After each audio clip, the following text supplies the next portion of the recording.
আমি ডেকে বলবো তোমাকে, মন্দ করেছে আমাকে ওই দুটি চোখে।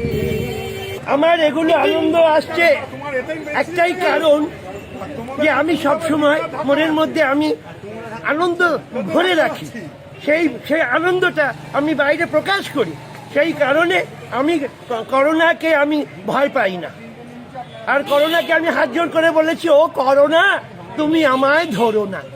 এই কথাটা কেউ কিন্তু বলে না। এই তোর করোনা হবে, ইঞ্জেকশন নে, এই ওষুধ খা, অমুক খা। কিন্তু যদি মা মারে, যদি মাকে বলি মা তুমি আমার মেরো না, মা কি মারবে? করোনা কি ধরবে?